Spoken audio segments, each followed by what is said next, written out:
Une fois, j'ai prêché à des jeunes et il y en a qui sont venus vers moi en me disant « Ta prédication, elle n'est pas biblique. » Alors là, je me suis dit « En fait, je sais pas si je connais vraiment ma Bible. » Je la connaissais, mais sans vraiment la connaître. Et au fond, je savais pas si ce que je croyais sur Dieu, c'était vraiment biblique, parce que c'était des choses qu'on m'avait dit.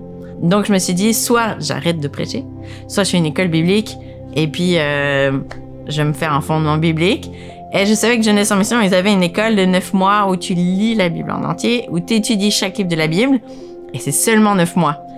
Tu vas faire une école biblique, normalement, c'est 3 ans, c'est 5 ans. Là, 9 mois, c'est court, c'est faisable. Donc, je me suis dit, c'est un bon investissement.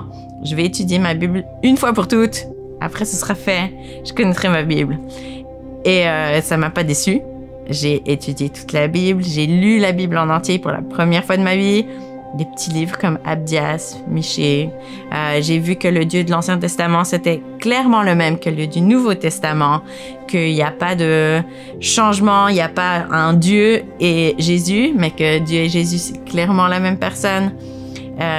Et puis, pour tous les moments de doute, ça m'a vraiment donné une stabilité que dans les tempêtes de la vie et défis de la vie, d'être enraciné et de devenir plus stable dans ma foi, qui a été le temps fort de mon école de la Bible.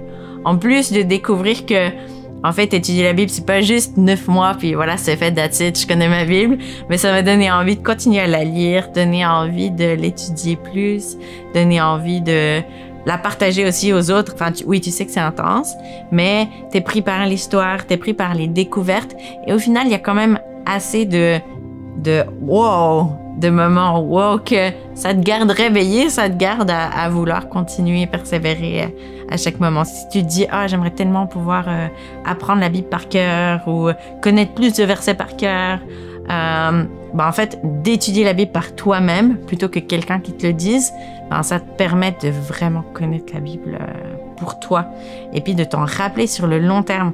Et même pas juste la Bible, mais son contexte, tu le répètes tellement semaine après semaine que ça reste avec toi en fait.